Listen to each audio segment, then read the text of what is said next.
Hello, dear students. Welcome to Study English Literature channel. Today, we are going to discuss about the form of poetry which was very popular in the 15th century, the ballad. So let us discuss about this form of poetry. The ballad, which is derived from the French chanson, ballade or ballad, or dance songs originating from the late 13th century to the 15th century. ये French में originate हुआ था. ये form वैसे तो कहाँ originate हुआ था ये हमें पता नहीं है, पर फ्रांस में ये बैलेट फॉर्म जो है या डांस फॉर्म है जिसे एक गाता है और दूसरों के लिए मनोरंजन करता है. ये dance form late 13th century से 15th सेंचुरी तक फ्रांस में बहुत ही ज्यादा पॉपुलर हुआ था. Ballad is a story in the form of a song. ये स्टोरी है जो गाने के माध्यम से हमें सुनाई जाती है. शॉर्ट स्टेंजाज होते हैं. ट्रेडिशनल फॉर्म ऑफ पोइट्री है जिसे हम हिंदी में लोकगीत भी कहते हैं. पहले originally it was sung by a single singer, मतलब एक अकेला इंसान ये गाता था और दूसरों का मनोरंजन करता था. Impersonal in nature means personally उसकी कोई भी इस चीज से जुड़ी हुई नहीं होती थी. मतलब उसकी आप कहेंगे कि अपने इमोशंस इस पोइट्री के संग नहीं जुड़ा होता था. वो एक पोइट्री एक गाथा लोगों को सुनाता था. It is rhythmic, greatly lyrical, sung with a dramatic voice and movement. Rhythm भी था इस पोइट्री में, बैलेड में, लिरिकल भी था एंड ड्रामेटिक वॉइस. क्योंकि अगर हम किसी को कोई कहानी सुना रहे हैं तो जब तक उसमें हमारी आवाज में ड्रामा नहीं होगा तब तक वो कहानी अच्छी नहीं लगती है. एंड मूवमेंट्स भी था, डांस जो था साथ में. अब हम आते हैं द हिस्ट्री ऑफ बैलेड पे. तो द हिस्ट्री ऑफ बैलेड जैसे कि मैंने ये बताया था, ये एक फोक सॉन्ग है यानी एक लोकगीत भी है. इसका चीफ एम है to entertain the people and excite emotions in them. उनको एंटरटेन करना, उनका मनोरंजन करना और उनके अंदर की भावनाओं को जगाना भी है. It's basic theme is about for the community, local, regional and natural. तो बेसिक जो थीम है इसकी, या थीम जो कहेंगे, वो बेसिक एक्सपीरियंस है कोई कम्युनिटी का. लोकल भी हो सकती है, रीजनल भी हो सकती है या नेचुरल भी हो सकती है. It may be historical, unwritten history, supernatural, folk tale. Ballad जो है हिस्टोरिकल भी हो सकता है, हिस्ट्री से भी इसकी गाथा ली जा सकती है. अनरिटन हिस्ट्री मतलब जो हिस्ट्री में जिनका नाम नहीं है पर जो कि शूरवीर होते हैं उनके बारे में भी हो सकती है. सुपरनैचुरल एलिमेंट यानी आप किसी सुपरनैचुरल एलिमेंट जैसे भूत प्रेत, इनके बारे में भी हो सकती है. द स्टोरी में कवर वॉर, एडवेंचर, लव. यह स्टोरी आपकी बैलेट की जो स्टोरी है वो कवर करती है वॉर के ऊपर या एडवेंचर, लव अफेयर के ऊपर, रिवेंज के ऊपर और सुपरनैचुरल एलिमेंट पे. The art and language in a ballad. अब आर्ट और लैंग्वेज की बैलेड में बात करने आएंगे. The art of writing ballad is not easy. Ballad form जो है इसका जो आर्ट है, लिखने का तरीका है, वो इजी नहीं है. कॉमन पोएट्री लाइक अ फेरी टेल, ये कॉमन पोएट्री होती है जैसे कि फेरी टेल, जैसे सपनों की दुनिया में जो हमें ले जाते हैं. No place for personal thoughts, यहाँ कोई अपने पर्सनल थॉट्स पोएट नहीं डालता है. Complicate story in simple and direct manner. Ballad एक कॉम्प्लिकेट स्टोरी को बड़े सिंपल और डायरेक्ट मैनर में लोगों को सुनाना होता है. हाईलाइट्स इंपॉर्टेंट पॉइंट्स, बैलेड के इंपॉर्टेंट पॉइंट्स को भी यहाँ पोएट जो है वो हाईलाइट करता है. And he uses a dramatic dialogue. Dramatic dialogue का मतलब है यहाँ एक ड्रामा के अंदाज में डायलॉग होता है जिससे कि लोगों में इमोशंस जागृत हो. और जैसे कि हम जानते हैं जो बैलेड्स होते हैं ये टू टाइप्स ऑफ बैलेड्स हैं, authentic ballad and literary ballad. Authentic ballad की जब हम बात करते हैं तो ये बैलेड जो है, ऑथेंटिक बैलेड जहां यहाँ लिखा हुआ है मैंने यहाँ authentic ballad, it is a ballad of growth. Ballad of growth का मतलब है जो हमारे दादा परदादा या हमारे पूर्वजों से हमको चला आ रहा है.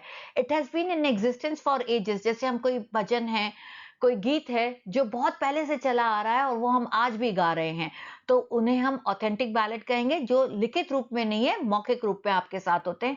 It was memorized by a person or a group of persons and passed on from generation to generation. एक जनरेशन से दूसरे जनरेशन तक जो पास की गई है ऐसी पोइट्री जिसे हम बैलेड कहते हैं या लोकगीत कहते हैं. The earliest example of the recognizable ballad in form in England is Judas in the 13th century manuscript. Bible की एक 13th century manuscript में जुडास नाम की एक पोइम है जो कि हम जिसे कहते हैं लिखी हुई है. The ballads in English poetry became famous in the 15th century. अब इंग्लिश लिटरेचर में जो बैलेड्स हैं, जो कि हम बता रहे हैं, जो ऑथेंटिक बैलेड्स हैं, ये फेमस हुई थी इंग्लैंड में, इंग्लिश लिटरेचर में 15th सेंचुरी में, और इनमें से 2-3 बहुत ही फेमस हुई थी, the Chevy Chase, the Nut Brown Maid and the Robin Hood. ये बैलेड फॉर्म्स बहुत ज्यादा फेमस हुआ था इंग्लिश लिटरेचर में।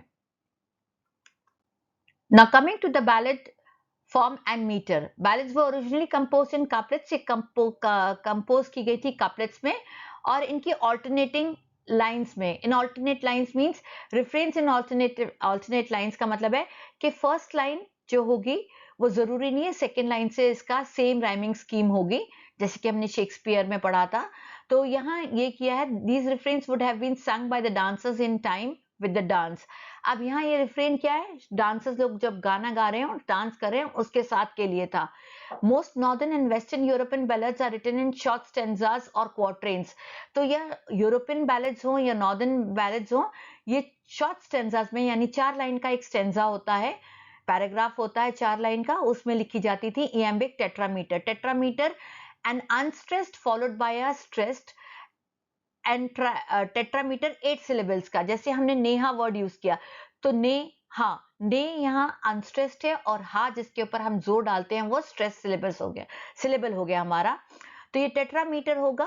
तो इसी तरीके से वर्ड जो होगा वो एक वर्ड 2 बार डिवाइड होगा, एक अनस्ट्रेस्ड और फॉलोड बाय स्ट्रेस्ड, तो 8 सिलेबल्स हो गए। एंड इयम्बिक ट्राइमीटर, तो एक लाइन जो होगी हमारी टेट्रामीटर की होगी, दूसरी लाइन हमारी होगी 6 सिलेबल्स की या ट्राइमीटर की। Then again tetrameter and again trimeter, इस तरीके से ये फॉर्म चला आता है, और इसका जो सेकेंड एंड फोर्थ लाइन होती है वो आपस में राइम करती है, तो ए बी सी बी भी हो सकती है और ए बी भी हो सकती है। Then comes the literary ballads या romantic या Victorian ballad। सबसे बड़ा श्रेय जो जाता है वो बिशप थॉमस पर्सी को जाता है। इनका बहुत बड़ा कंट्रीब्यूशन है इन इंग्लिश लिटरेचर।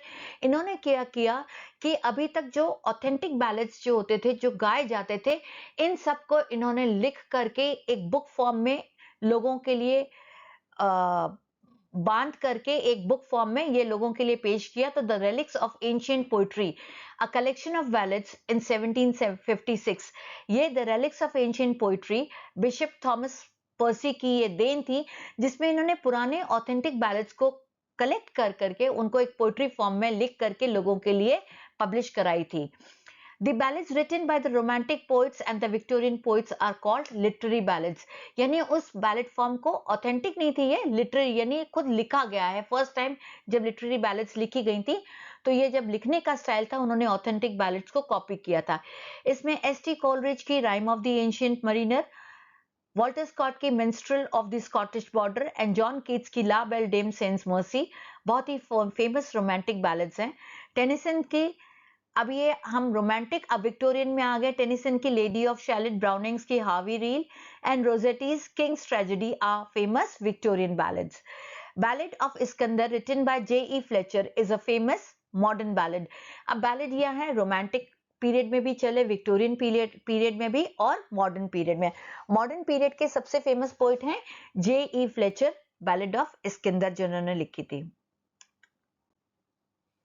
अब आ जाते हैं हम एमसीक्यूज पे बैलेड के। What is the origin of the term ballad? Ballad कहां से ओरिजिनेट किया है? ये फ्रेंच वर्ड से ओरिजिनेट किया है, बैलेडी यानी बैलेड से। Which of the following is not a characteristic theme of the traditional ballads? Traditional ballads क्या होते हैं? मैंने आज जैसे हमने पढ़ा है पहले कि लव है, रोमांस है, हीरोइक डीड्स एंड एडवेंचर है, वॉर होगा इसमें, हीरोइक डीड्स में वॉर आ जाता है, एडवेंचर आ जाता है रॉबिन हुड का, सुपरनैचुरल इवेंट्स या एलिमेंट्स आ जाते हैं। तो इन सब के ऊपर बैलेड्स लिखी गई थी, पर अर्बन लाइफ एंड मॉडर्निटी के ऊपर कोई भी बैलेड नहीं लिखी गई। तो ट्रेडिशनल फॉर्म ऑफ बैलेड में ये नहीं आएगा, urban life and modernity. Traditional ballads are often passed down through written manuscript, oral tradition, artistic illustrations या digital media। अब हम ट्रेडिशनल बैलेड्स की बात करें, जो कि हम लोकगीत की बात करें, तो ट्रेडिशनल बैलेड्स जो हैं वो मौखिक हुआ करती थी, तो ओरल ट्रेडिशन से ये पास ऑन हुई थी। The term folk ballad refers to ballads that emerged from the original oral tradition of community। Folk ballad का मतलब है यहाँ oral tradition of a community, एक कम्युनिटी के लोगों ने गाया, उसे दूसरे जनरेशन ने उसी गाने को अपने और दूसरे जनरेशन तक पहुंचाया, तो ये हो गया oral tradition of a community. Which type of ballad typically tales a story of tragic love और लॉस?